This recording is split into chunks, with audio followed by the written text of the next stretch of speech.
오늘 순종 그 값진 존재 이런 제목으로 피차 은혜 시간이 되기를 원합니다. 사실은요 이거 제목을 정하는데 어젯밤 2시까지는 제목이 이 제목이 아니었어요. 어제 2시까지는 순종 그 힘든 전쟁, 또 이렇게도 정할까 했어요. 순종 그 지루한 전쟁, 이렇게 정할까 또 했어요. 그러다가 이 원고를 다시 설교 말씀을 다시 하다가 제목이 틀렸다. 순종 그 값진 전쟁이다. 할렐루야. 순종이 얼마나 값진 건데, 사실은 우리가 순종하는 거 힘들다, 어렵다, 고달프다 이 말이 다 맞다 아니다? 다 맞아요. 순종하여 산다는 건 복된 줄 알지만, 값진 줄 알지만 그 과정은 어렵고 힘들어. 그래서 우리가 어떻게 사냐면, 순종한다면 하나님의 말씀대로 산다는 것이지만, 우리가 어느 편에 더 편하냐면요, 내 맘대로 사는 게 더 편해. 내 꼴리는 대로 사는 게 더 편해. 지 맘대로 사는 게 더 편해. 그것이 우리에게 익숙한 것입니다. 그런데 우리가 내 맘대로 살고 내 꼴리는 대로 산다는 것, 그것이 마치 순종과는 관계 없는 것처럼 생각하는 착각 속에 삽니다. 내 생각대로 살고 내 뜻대로 사는 것, 그게 뭐 어때서 우리는 그렇게 말을 합니다. 그런데 순종이라는 말, 복종이라는 말, 오베이 안에서는요, 철저하게 내 뜻과 내 생각, 내 의지를 버릴 때 거기에 순종이 있습니다. 순종은 할 수 있는 만큼 하면 불순종입니다. 따라합시다. 할 수 있는 만큼 하는 순종은 불순종이다. 할 수 없는 것까지 하는 것이 순종이다. 할렐루야. 그렇습니다. 순종은 할 수 없는 것까지. 하나님 차라리 날 죽이세요. 나를 죽이세요. 어떻게 이걸 합니까? 그러면서 내가 그 길로 갈 때 그것이 무엇이다? 그게 바로 순종인 것입니다. 거기까지 가요. 우리의 믿음이 왜 흐느적거리고 민기적거리고 황홀함처럼 느껴집니까? 그 이유 중에 하나가 순종을 놓치고 살기 때문에 그렇습니다. 순종 누구나 좋아하지 않아요. 누구나 좋아하지 않아요. 복종하며 산다는 것, 내 의지와 내 뜻을 다 버린다는 것, 그것 힘든 과정이에요. 너무나 힘든 과정. 그런데 아십니까? 오늘 본문에서만 전쟁을 치르는 것이 아니라 우리는 끊임없이 우리의 매일의 삶 속에서 영적 전쟁을 치르게 됩니다. 내 안사람과 내 안의 욕정과 내 마음속 안에 있는 야욕과 그것과 끊임없이 전쟁을 치릅니다. 그 전쟁에서 승리하는 비결, 그것은 순종해서 그 값진 승리, 그 값진 전쟁의 획득물이 취하게 되어질 줄 믿습니다. 여러분, 우리가 지금 여호수아서를 보고 있습니다. 여호수아 6장에서부터 여리고성을 점령하기부터 시작해가지고 10장까지 해서 남부 지역을 전부 다 점령해요. 사해 바다가 있고, 조금 이따 보겠지만 갈릴리 바다가 위에 있습니다. 이 한 중심에 여리고가 있어요. 이것이 여호수아 6장의 첫성 싸움이에요. 여리고성 어떻게 무너졌더라? 이스라엘 백성의 힘이 강력해서 여리고성이 무너졌더라? 아니면 말씀대로 매일 한 바퀴씩 마지막 7바퀴 돌고서 소리쳤더니 무너졌더라? 순종했더니, 소리치고 함성치고 말씀대로 했더니 무너져 내립니다. 그것이 얼마나 이 여리고성이 점령되는데 얼마나 중요한지 몰라요. 우리나라 땅덩어리로 보면요, 이것이 마치 인천 상륙작전하고 거의 같습니다. 우리나라의 허리 부분이죠. 적과 끓이 흐르는 가나안 땅, 이 남부 지역과 북부 지역의 한 중심이 어디냐면 여리고예요. 그 여리고를, 그래서 하나님께서 제일 먼저 여리고를 점령하게 하십니다. 그리고 기브온 족속이 파친을 맺고 돌아옵니다. 그래서 한 중심, 남과 북을 가르는 한 중심에 누가 차지해요? 이스라엘이 차지하고, 그리고 남부의 5 왕들이 연합해서 덤벼듭니다. 여러분, 떼거리로 덤벼든다고 두렵거나 쫄지 않기를 바랍니다. 5 왕이 떼거지로 몰려와요. 하나님께서 한 번에 해결하기 위해서 떼거지로 몰리게 하십니다. 여러분, 적군이 많아지면 많아질수록 행복해할 수 있기를 바랍니다. 승리의 날이 가깝다 멀다? 가깝습니다. 세력은 어두워 보여도, 흑암의 세력이 커 보여도 마침내 우리로 하여금 승리하게 하여 주실 줄 믿으시면 아멘. 여러분, 이 남부의 5 왕과의 싸움에서 하나님께서 이스라엘로 승리케 하여 주신 것은 무엇을 통해서 승리케 하시죠? 순종하니까. 불순종했던 아이성에서 실패합니다. 그러나 순종하니까 남부 연합군 이 5 왕들이 와도 우박으로 때려버려요. 우박으로 때리고, 칼로 죽인 자보다 우박에 때려맞는 자가 훨씬 많아요. 하나님께서 우박으로 쳐 죽여버립니다. 그래서 마침내 뭐에 승리케 하십니다. 할렐루야. 이스라엘의 능력이 아니에요. 여호수아의 능력이 아니에요. 그들의 무엇을 하니까? 순종하니까. 순종 쉬운 듯 싶지만 어렵습니다. 우리는 많은 부분에서 잘잘하게 불순종하고 삽니다. 작은 것이라도 불순종하면 그것이 불순종인 것입니다. 말씀의 작은 하나를 버리는 것이 모든 말씀을 버리는 것과 똑같다 말씀합니다. 여러분은 어디까지 순종해 보셨습니까? 어디까지 순종할 수 있을 거라고 생각하십니까? 어디까지 순종하며 사시겠습니까? 오늘 말씀을 통해서 순종, 그 값진 승리, 순종, 그 값진 전쟁 치르며 이기는 자 되어질 수 있기를 축복합니다. 본문 안으로 조금 더 들어가 보기를 원합니다. 우리 1절로부터 5절 말씀을 교독합니다. 하솔 왕 야빈이 이 소식을 듣고 마돈 왕 요박과 시므론 왕과 압살 왕과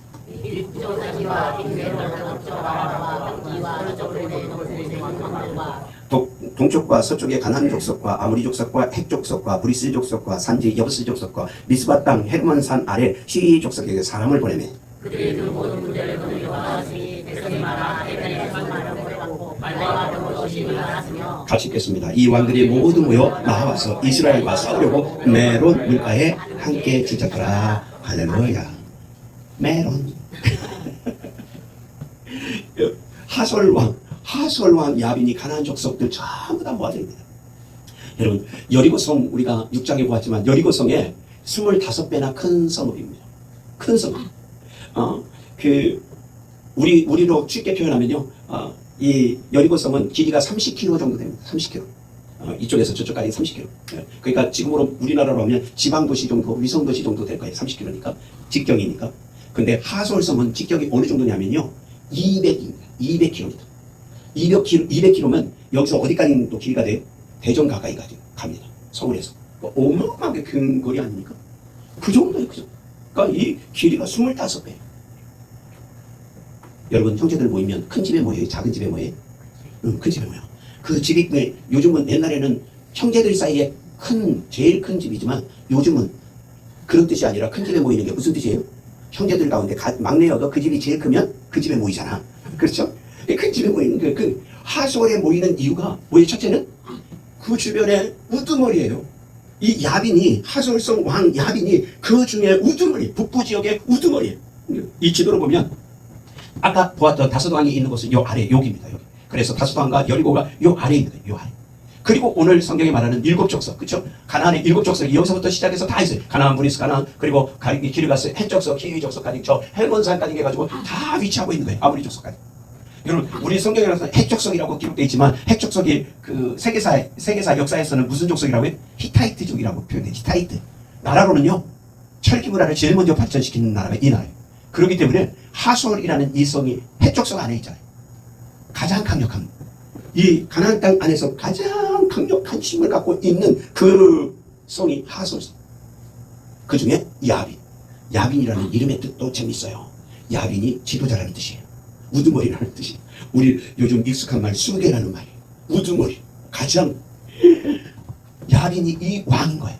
이 하솔성이. 그것도 갈릴리 바다로부터 시작해서요. 이 북부 지역에 왜 7족속이 더 많이 위치하고 있고 남쪽에는 더 적은 부족이 있냐면 7부족 중에 이 사해바다를 기점으로 해가지고 사해바다 기점으로 해서 위로는요.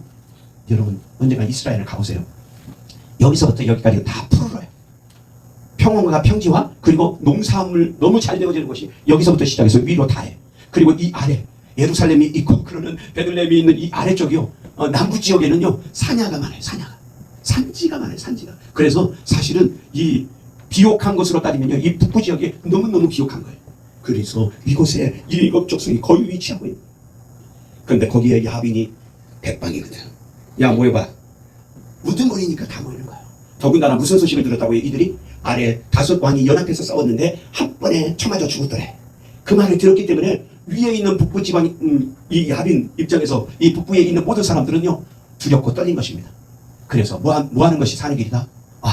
뭉치면 살고 흩어지면 죽는다. 뭉치자! 그리고는 어떻게 하솔에 붙이는 거예요. 뭉치자! 이거 우리 큰일 났다. 야 뭉치자! 성경 안에는 이 13왕이 나오지 않지만 각 성의 왕들이 다 위치하고 있는 이 성 북부에 있는 이 13성에 있는 이 왕들이 다 모이는 거예요. 나중에 이 가나안 정복에 대한 또 다른 편에 보면 이 성의 이름들이 다 나와요. 왕들의 이름. 엄청나게 모여요. 엄청나게. 그들이 뭉치면 살고 흩어지면 죽는다. 이제 뭉쳐. 그런데 사람은 그렇게 생각했어요. 우리가 뭉치면 이스라엘 값도 아니야. 우리가 뭉치면 해결할 수 있어. 그리고 뭉치자고요. 그런데 하나님의 계획은 뭔지 아세요? 사람의 계획은 그런데 하나님의 계획은 달라. 우리 여호수아 11장 20절 같이 읽어봅시다. 시작. 그들의 마음이 완악하여 이스라엘을 대적하여 싸우러 온 것은 여호와께서 그리하게 하신 것이라. 그들을 진멸하여 갇히게 하여 은혜를 입지 못하게 하시고 여호와께서 모세에게 명하신 대로 그들을 멸하려 하시니라. 할렐루야. 야비는 뭉쳐야 산다. 그러고 있는데 하나님은 뭐라고 해? 그래, 너희들 뭉쳐라. 한 번에 끝내게. 한 번에 끝낼 수 있도록 너희 뭉쳐라. 사람들은 얘기합니다. 쪽수가 중요해. 그런데 하나님은 쪽수가 중요하다고 말씀하지 않습니다. 전쟁은 누구에게 속해 있다? 하나님께 속해 있다. 이기고 지는 건 누구에게 속해 있다? 하나님께 속해 있다. 그 하나님께서 그래 너희들 뭉쳐라. 사실은 지금 여리고성부터 시작해서 우리가 11장까지 오니까 장수로는 5장밖에 안 되잖아요. 그런데 연수, 이 여리고성 싸움부터 시작해서 이 가나안 정복까지 이루어지는 이 연수는요 7년의 전쟁, 7년 동안 이루어지고 있는 긴 전쟁이 지금 치러지고 있는. 그러니까 이것을 더 이상 길게 하지 않기 위해서 다 모이게 만드는 사실 하나님께서. 그러니 이스라엘 백성 입장에서는 쫄린다 안 쫄린다? 쫄릴 수밖에. 지금 북에 있는 모든 7 족속들이 다 모이고 야빈 하솔성은요 제가 얘기했잖아요. 여리고성에 몇 배라고요? 25배. 고고학적으로 밝혀진 성의 크기가 25배야. 어마어마해요. 이쪽에서 저쪽까지는요 거의 200에서 300km 가까이. 이건 뭐 말도 안 돼. 크게 더 크게 보는 분들은요 800km까지 얘기해요. 하솔이라는 성읍이 얼마나 큰지 그렇게까지 얘기하거든요. 거기에 그냥 떼거지로 몰려 있는 거예요. 그런데 하나님은 뭐라고 말씀해요? 여호수아 11장 6절에 보니까 여호와께서 여호수아에게 이르되 두려워하지 말라. 쫄지 말라. 그들로 인해서 쫄지 말라. 두려워하지 말라. 말씀합니다. 왜 그렇습니까? 두려움은 누가 주는 마음이고 사단이 주는 마음. 하나님이 주시는 마음은 희락과 평안이니라. 할렐루야. 그래서 제일 먼저 하시는 말은 두려워하지 말라. 그들의 숫자가 많은 것 때문에 그것 때문에 두려워하지 말라. 도대체 얼마나 많은 수일까? 성경 11장에서 증거하는 4절과 10절을 보십시오. 우리 같이 한 절씩 봅시다. 그들이 그 모든 군대를 거느리고 나왔으니 백성이 많아 해변에 수많은 모래 같고 말과 병거도 심이 많았으며 아멘. 하솔이 그 지역에 있는 모든 성에 뭐예요? 우두머리. 그 야빈 하솔성의 그 왕 야빈이 대빵이요 대빵. 뭐요? 그럼 모이는 거예요. 더군다나 이때가 지금 밑에 남부의 5 왕이 전부 다 점령당하고 난 다음이기 때문에 더욱더 그들 안에 무엇이 있어요? 두려움이 있는 겁니다. 그러니 그들에게 모여야 될 이유가 생긴 거예요. 위협을 느끼기 때문에 그들이 모였는데 어마어마한데 그 숫자가 어느 정도 되냐면 해변에 수많은 뭐 같더라고요? 모래 같더라고요. 모래를 헤어보신 적은 있으십니까? 모래성은 쌓아봤지. 아니면 모래로 성 뺏기 정도는 하잖아요. 깃발 꽂아놓고 그럼 여튼 모래 끌어오잖아. 그런데 그거 헤아릴 수 없는 거. 도대체 얼마나 됐을까? 요세푸스라는 성서학자가 있고 그 성서학자이면서 고고학자가 있습니다. 모든 역사 주변의 기록들을 살펴보니까 어느 정도의 분대였냐면 가나안 군대가 이 7 족속의 군대가 보병이 30만 명. 우와, 어마어마하죠. 말이 10,000필. 그리고 병거 알죠? 말과 함께 뛰는 요즘으로 하면 장갑차예요. 탱크에. 그런데 그게 2만 병거. 이 숫자는요, 이 하솔이 갖고 있는, 이 야빈이 갖고 있는 이 군대는요, 이때 당시로 보면 애국보다도 더 많은 병거를 갖고 있는. 엄청. 그래서 넓은 평원지대를 이가 지배할 수 있었을 겁니다. 어마어마하게 모이는 거예요. 어마어마하게. 이스라엘 백성들은 이때 당시에 오늘날로 말하면 뭘 가지고 싸우는 거고 그냥 총 가지고 싸우는 거거든요. 그런데 이들에게는 총을 가진 보병도 몇만 명? 30만 명. 그런데 중요한 게 있어요. 이들은 무슨 차도 갖고 있냐면요. 말이 1000필이에요. 오늘날로 말하면 군용차가 몇 대를 갖고 있는 거예요? 40대를 갖고 있는 거예요. 그런데다가 장갑차 탱크를 얼마 갖고 있다고요? 2만을 갖고 있는 거예요. 여러분 숫자 이스라엘 백성이 전체 다 동원돼도 60만 명이거든요. 근데 전부 다 소총이야. 총이야. 또 하나 이 위지역은 제가 평지라고 그랬어요? 산지라고 그랬어요? 위지역은 평야와 평지. 김제 평야처럼 아주 넓게 펼쳐지는 김해 평야처럼 넓게 펼쳐지는 평지 중심이거든요. 아래쪽은 산지 중심입니다. 그러니까 아래쪽의 싸움, 남부 지역에서 싸움은요 말과 병거라는 말이 나오질 않습니다. 전부 다 보병 싸움이었어요. 그런데 위에는 평지니까 말과 보병으로 쫙 달려나가는 거예요. 여러분, 아시아가 세계를 정복할 뻔 했던 적이 있어요. 뭐 세계 정복했다고 해도 돼. 누가 그랬어요? 몽골이. 누가? 징기스칸. 징기스칸, 징기스칸. 우리 노래도 있잖아요.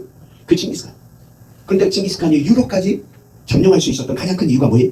기동력이거든요. 기동력의 핵심이 뭐예요? 말이에요.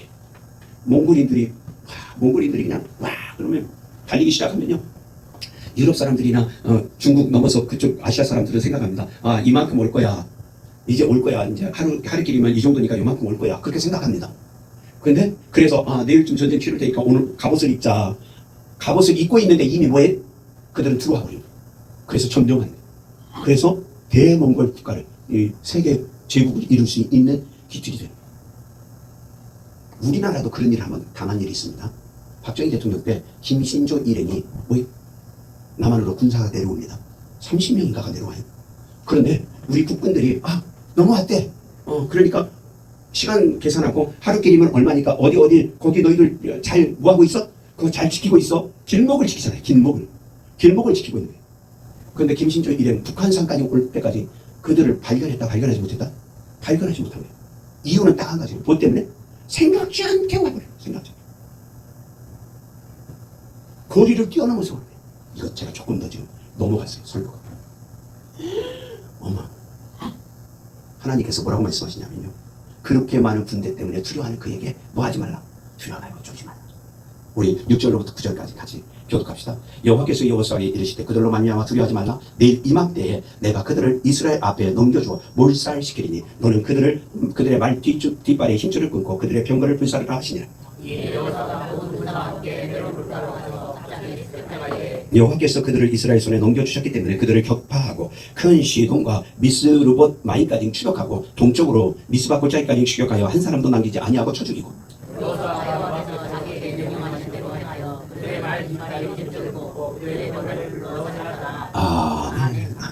여러분 여기서 중요한 단어, 여러분 6절부터 9절 우리 두 번 벌써 읽었는데 중요한 단어 기억해야 될 단어가 있습니다. 내일 이맘때. 시간이 언제라고요? 내일 이맘때. 지금 이스라엘 백성은 어디에 있냐면 길갈에 있습니다. 11장 30절에 보면 길갈로 그들이 남부연합군과 싸워서 이긴 후에 길갈 자기 진영으로 돌아왔더라. 성경은 그렇게 마무리가 되고 10장이 끝나요. 그리고 11장 1절 이하에 북이스라엘 모인 것입니다. 그때 하나님께서 말씀합니다. 두려워하지 말라. 내일 이맘때면 여러분 내일 이맘때 이렇게 약속하면 시간이 대략 몇 시간이에요? 24시간, 만 하루 정도가 되는 겁니다. 내일 이맘때에 너희가 뭐하리라? 그들을 끊고 그들을 쳐부시고 그들을 몰살시킨다는 단어는 관통시키다. 관통. 그래서 8절에 보니까 격파하고 이 단어가 나오는 거예요. 관통, 몰살하면 우리는 물을 먼저 생각하는데 물하고 관계없습니다. 히브리어로 보면 관통하다, 꿰뚫다. 그러니까 대규모 군대가 있는데 그걸 뚫어버리겠다, 관통하겠다, 그 뜻이에요. 그래서 8절에 보면 격파하고 이 단어가 나와요. 엄청난 축복의 말씀이에요. 그렇죠? 너희가 그것을 격파하고 몰살시키고 그들에게 승리할 것이다. 언제라고요? 내일 이맘때. 근데 이게 사람을 죽이는 거예요. 여러분 아십니까? 이에 여호수아가 11절에 이에 여호수아가 길갈에서부터 메론 물가, 메론하는 물가까지 가는데 어느 정도냐면요. 키로수가 140km. 이스라엘 백성의 말이 있다 없다? 말 없어요. 병거 있다 없다? 없어요. 자동차 있다 없다? 없어요. 비행기? 없어요. 헬기? 없어요. 140km. 여러분 옛날 어른들이 하시는 말씀이 있어요. 하루 사람이 걷는 길이 하루길이 100리라고 해요. 100리면 하루에 걸을 수 있는 길이라고 해요. 아침부터 저녁. 100리면 몇 킬로? 40km. 그래서 군대에서 행군할 때 제일 단기간으로 걸을 때 행군 몇 킬로 걸어요? 40km 행군을 합니다. 완전 무조건. 대부분 20km를 요즘 많이 합니다. 왜냐하면 요즘 애들은 40km 걸으면 죽으니까. 옛날에는 그거 했잖아요. 우리 막 야간에도 걷고 수색 행군 그러면 막 이산저산 넘어다니고. 어쨌든 40km에 40km. 하루길이라고 말할 때 40km. 그런데 길갈에서부터 메로까지 길이를 재보니까 직선거리로 140km. 직선거리로 140km. 이게 거리가 결코 가깝지 않아요. 길갈이 요 아래 지금 이쪽에 사해가 있거든요. 사해 위에 요 가운데라고 그랬죠. 여리고가. 여기서부터 출발해가지고 이 하솔이 있는 이 메론강가에 있는 하솔성까지 가는 이 길, 요단강을 가르고 갈릴리 바다를 돌아서 가는 이것까지요. 직선거리가 140km. 그러면 약간 구부러져 갔다고 치면 적어도 많게 잡으면 200km도 될 수 있고 적게 잡으면요 적어도 150, 160km는 될 거예요. 최소한 잡아. 직선이 140km니까. 지금 지도도 똑같아요. 여기 이스라엘 지도를 펴놓고 지어봐도. 심심하면 여러분 성경책 앞에 그 지도 나오거든요. 그거 1mm에 몇 킬로라고 써있거든. 그거 한번 재보세요. 심심하면 재보세요. 140km. 하루길에 140km. 일반 우리나라 속담으로 말하면 하루길이 천리라고 아니 100리라고 그랬는데 이게 며칠 길이에요? 최소한 3일에서 4일 길이. 그런데 하나님이 내일 모레 이맘때라고 그러셨어요. 3일 후에 이맘때라고 그랬어요. 4일 후에 이맘때라고 그랬어요. 일주일 후에 이맘때라고 그랬어요. 내일 이맘때라고 그랬어요. 사람 죽이는 거지. 날 잡수셔. 그 말이지. 여러분, 이거 가기도 힘들어. 가기도. 이 길까지 요 아래 길가에서부터 시작해서 이 메론까지 가는 요 길이요 140km야. 가서 싸움이 안 돼. 여러분 사람이 기진맥진하면 싸울 수 있다 없다? 없어요. 140km 그냥 가는 거잖아. 지금 140km 자꾸 얘기하니까 여러분 저희 자동차 140km로 달린다고 생각하지 마세요. 140km에도 과속이다 아니다? 과속에 딱지 띱니다. 그런데 이거 140km를 가는 거잖아. 140km. 시속 우리 자동차 100km로 가면 1시간이 넘는 거잖아요. 서울에서 사실은 대전까지 가면 한 2시간 거리니까 그 중간 평택까지 거리가 되잖아요. 천안까지 되겠구나. 천안 될 수도 있고. 이게 보통 거리가 아니잖아요. 그거를 차도 없고 말도 없고 아무것도 없어요. 그냥 가는 거거든요. 그러니까 급습할 때 여러분 이스라엘의 상태를 상상할 수 있겠어요? 140km 가가지고 지금 여러분처럼 이렇게 모여있어. 떼거지로 지금 모여있어. 거기 가서 야 덤벼! 이러지 않겠어요? 힘들어가지고. 급습이라고 표현되어 있지만 거기에 힘이 날까요 안 날까요? 불순종하기가 쉽다. 순종하기가 쉽다. 불순종하기가 훨씬 쉽습니다. 우선 140km가 말도 안 돼. 이 거리가 우선 말도 안 돼. 여호수아 순종에 순종하다가 숨이 넘어가고 있는 거예요. 이스라엘 백성들 나고자 많을까요 적을까요? 제 생각이 많을 거라고 생각이 들어요. 이게 140km를 계속 올라. 그런데 더 재밌는 거 하나 있습니다. 140km 가서 메론 가서 제가 오늘 마이크 든 이유가 이 지도 설명 때문에 메론까지 왔어요. 여기 급습해서 여기서 일곱족속 하솔왕 여기 있는 이성에서 다 이겼으면 얼마나 좋아. 그렇죠? 여기서 끝냈으면. 근데 이놈의 작자들이 이 일곱족속들이 이번에는 시돈과 미스바 그리고 여기 미드로까지 또 도망을 가네. 이 거리가 40km, 50km예요. 이맘때 급습해서 여기서 끝을 냈어야 되는데 이것이 동쪽과 서쪽으로 도망간 사람들이 40km, 50km를 도망갔어. 그걸 또 쫓아가는 거예요 지금. 아무리 승리의 기쁨이 잠깐 있다고 이거 140km로 와서 다시 40km와 50km를 또 쫓아가는 거예요. 그것도 반으로 나뉘어져서 이쪽과 이쪽으로 또 가는 거예요. 합리적으로 생각해보는 겁니다. 성경에는 둘로 나뉘어졌다 그런 말은 없어요. 도망간 자들은 둘로 나뉘어졌지만 이스라엘 백성들이 둘로 나뉘어졌다는 내용은 없어요. 근데 그냥 좀 쉽게 생각을 하고 둘로 생각을 해보는 거야. 왜냐하면 여기 40km 갔다가 이쪽 또 다시 돌아와서 50km 또 가려면 이거는 또 140km보다 더 멀리니까 합리적으로 생각을 해보는 거예요. 그래도 여러분 정직하게 대답해요. 순종하는 놈이 미친놈이다 아니다? 순종하는 게 미친 거예요. 이거는 미치지 않고 순종할 수 있다 없다? 순종 못하는 거예요. 하나님에 대해서 전적으로 믿음이 있지 않고는 순종 못하는 거예요. 할 수 없는 거예요. 할 수 없는 걸 지금 하게 하시는 거예요. 사람의 생각으로는 할 수 없어요. 그런데 하나님께서 그 말씀대로 하니까 이해야 요사. 너무 멋진 말. 우리가 봤지만 이해야 요사. 10절 시작할 때 이해야 요사. 이 말은요 즉시 바로 곧 이런 뜻이에요. 하나님 말씀 내일 이맘때 되니까 여러분 거리는 140km. 여호수아 마음 이스라엘 마음도 급하다 안 급하다? 지금 급한 거야. 이틀 후나 3일 후가 아니야. 내일 이맘때래. 하나님 좀 늦춰주실 수 없나요? 그거 없이 그냥 이해. 말씀이 떨어지자마자 이해. 그거 뭐 사고력 내 생각 그런 거 아무것도 없어요. 그냥 이해. 명령 떨어지자마자 움직이는 거예요. 명령 떨어지자마자. 순종은 그런 거예요. 순종은 내 생각 네 생각 내 마음 네 마음 아니요. 순종은요 말씀이 떨어지면 이해. 나는 여러분의 삶이 하나님 말씀 앞에서 이해가 되어지기를 축복합니다. 잘 생각하세요. 잘 듣고 대답하세요. 이 해가 아니고 이 애입니다. 예. 이해하고 순종하려면 순종 못해. 이거 못해. 아유, 저도 못해. 저는 지금 이 말씀 받으면서도 제가 여호수아였으면 하나님 하루만 더 시간을 주시면 안 될까요? 아마 내가 그랬을는지 몰라. 왜냐하면 지금 남부연합국과 싸워서 막 이기고 돌아온 지도 얼마 안 되잖아요. 이스라엘 백성들도 뭐 할 시간이 필요해요? 충전할 시간이 필요하잖아요. 그런데 그냥 올라가는 거잖아요. 이에 순종하시겠습니까? 잘 대답하세요. 이에 순종하며 살겠습니까? 난 여러분의 믿음이 거기까지 가기를 축복합니다. 우리 큰 사랑 교회는 큰 믿음 가져야 되거든요. 큰 사랑 펼치려면 큰 믿음 가져야 되거든요. 여호수아처럼 이에 순종하는 그 모습이 있기를 원합니다.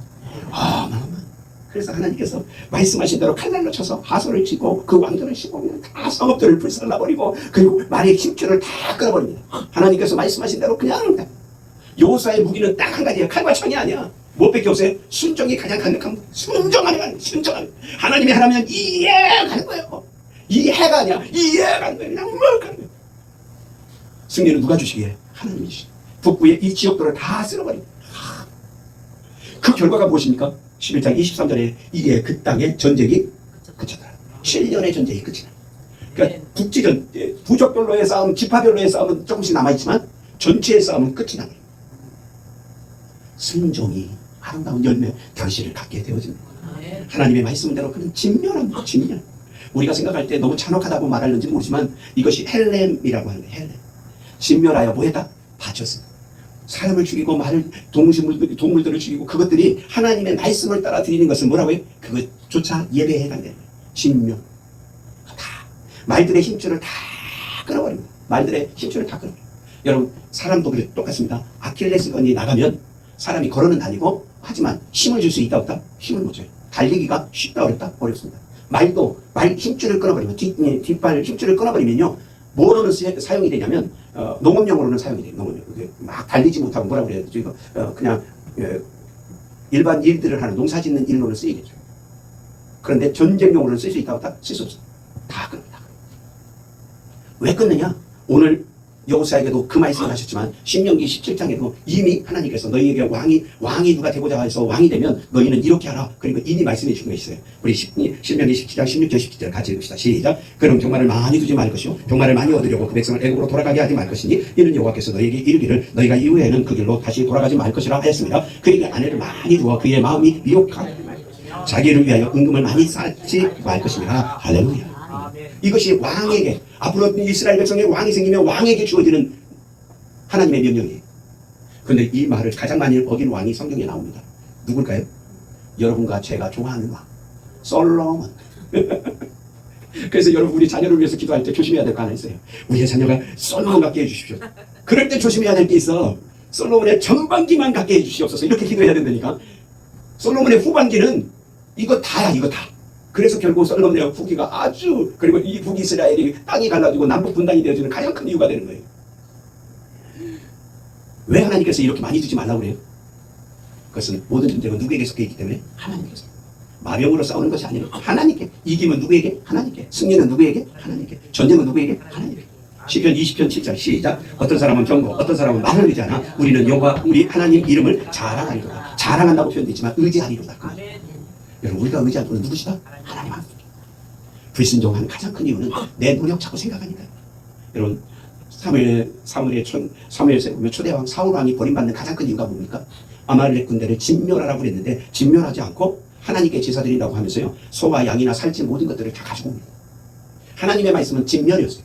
진멸이 아까 얘기했죠. 헤렘이라고 해서 하나님 앞에 바쳐지는 의식인 거예요. 그런데 그들이 소가 아까워요. 살찐 거, 양이 너무 아까워요. 그래가지고 그거 다 가지고 결국은 사울왕이 하나님 앞에 버림받습니다. 우리가 전쟁을 치르라고요. 우리도 수고했거든요. 우리 지금 백성들도 탈취물을 좀 가져야 되거든요. 그 불순종이 사울왕 버림받습니다. 우리가 열왕기 하에 가면 엘리사가 나옵니다. 엘리사 때 나아만 장군이 그에게 와요. 아람 군대. 나아만 장군이요. 어마어마한 사력을 갖고 힘이 있는. 그런데 그에게 단점이 하나 있어요. 뭐가 있어요? 문둥병자예요. 그 문둥병자인 그가 그것 때문에 괴로웠는데 이스라엘 가면 선지자를 만나면 나음을 받을 수 있다는 말을 듣고 이스라엘에 옵니다. 왕에게 왔다가 엘리사에게 찾아갑니다. 그 엘리사가 적어도 국방부 장관 서열 2위 아람 국가의 서열 2위가 왔으면 엘리사가 나와서 맞이할 줄 알았는데 나와보지도 않네. 그때 당시에 게하시라고 하는 전도사 목사가 마중 나온 것도 아니야. 그냥 전도사를 내보내는 거예요. 내보내가지고 저 요단강에서 물을 요단강에서 7번 씻으라고 이야기합니다. 여러분 나만 장군이 머리가 돌아가요. 일본말이 섞여 있지만 우리가 잘 사용하는 단어 야마가 돌아. 화가 도는 거예요. 아니 이 요단강 이 똥물에 비하면 우리 아람에 있는 맑은 물이 얼마나 많은데 이 3급수 4급수 되는 지금 살고 있는 물고기도 죽을 것 같은 이 요단강에 들어가가지고 7번 씻으라고? 내 문득병이 오히려 저기 들어갔다가 더 번질 것 같다 안 번질 것 같다? 더 번질 것 같은 거예요. 그래가지고 화가 머리끝까지 뚜껑이 열려서 얘기합니다. 아니 나아보지도 않아. 저 더러운 물에 들어가라고 그래. 안 해. 그리고 돌아갑니다. 내가 이 이스라엘 가만두나 보라. 아마 그런 마음도 품었을 거예요. 돌아가려고 합니다. 그때 옆에 있던 누가? 신하가 얘기합니다. 나만 장군이요. 그보다 더한 일을 시켰으면 어떻게 하시려고 했습니까? 물에 그냥 퐁당퐁당 7번만 들어가면 되잖아요. 가만히 들어보니까 그 말이 맞다 틀리다? 더럽기는 너무 더러울 수 있어. 근데 그냥 쉽잖아. 퐁당 한 번, 퐁당 2번, 퐁당.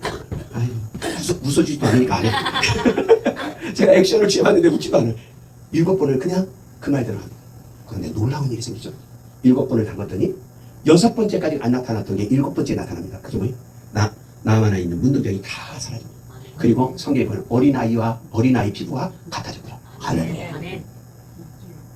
나만 지 생각으로는요, 지 꼴리는 대로 얘기하면 이거 안 되는 거예요.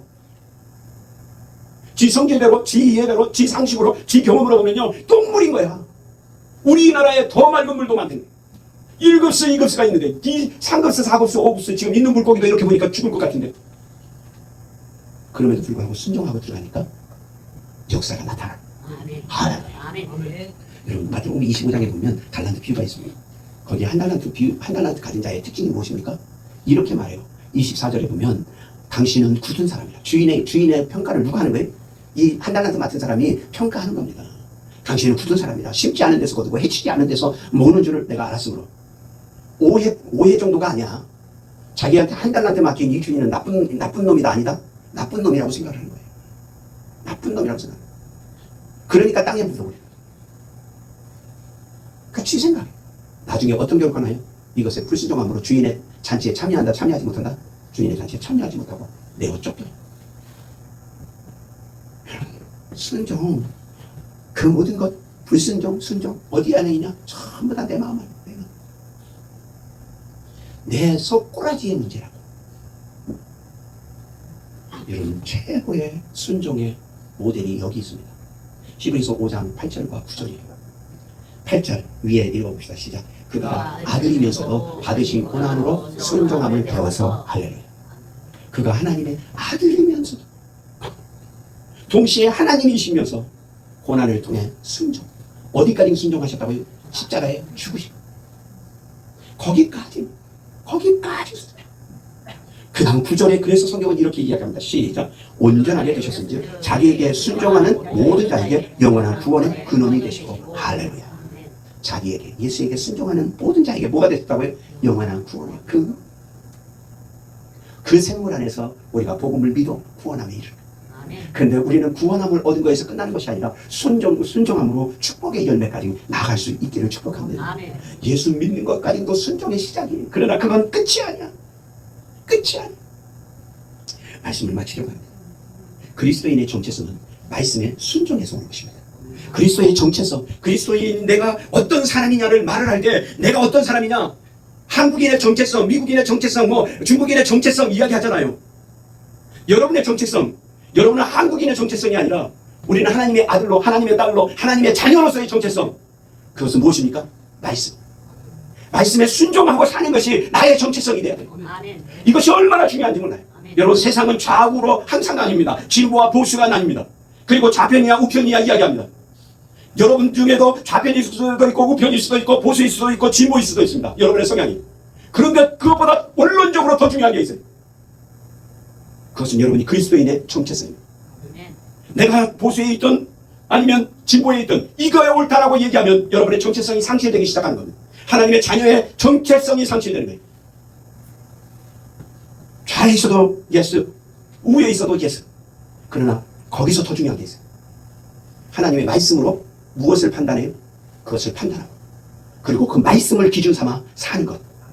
그것이 그리스도인의 정체성이에요. 하나님의 자녀의 정체성이에요. 구원받은 사람의 정체성이에요. 아멘. 오늘 한국교회가 이걸 잃어버려가지고 얼마나 아픈 일이 생기는지 몰라요.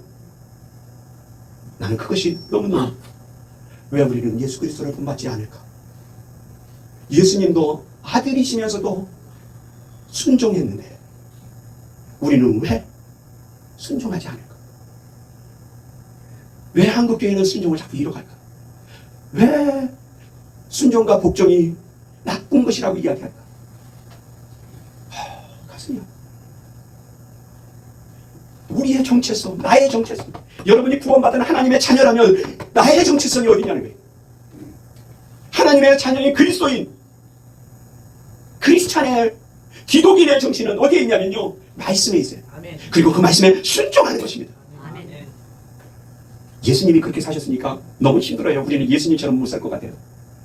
그래, 그렇다고 칩시다. 그러면 우리는 누구처럼 살면 되냐면요, 바울처럼 살면 돼요. 베드로처럼 살면 돼요.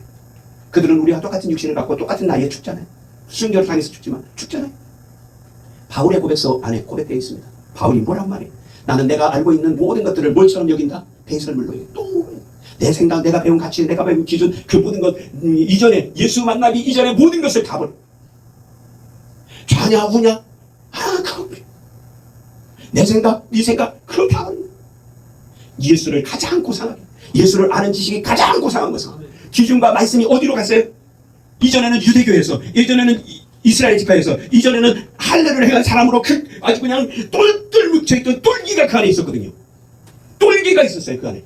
그래서 기독교인이라면 이를 갈고 죽이려고 하고 교회를 핍박했던 사람이 누구냐? 바울이. 그런데 그리스도를 만난 이후에 그는 그리스도 앞에 이 모든 걸 다 버려요. 배설물로 해요. 여러분은 얼마나 버리셨습니까? 여러분은 얼마나 버렸어요? 좀 버려요! 왜 예수 만나고 구원받았다고 하면서 왜 안 버리세요?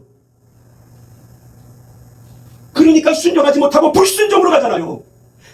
나는 좌파예요. 나는 우파예요. 그래서 교회가 맞는 것 같아요. 교회가 안 맞는 것 같아요. 이 교회는 맞는 것 같아요. 저 교회는 안 맞는 것 같아요. 말도 안 되는 얘기예요.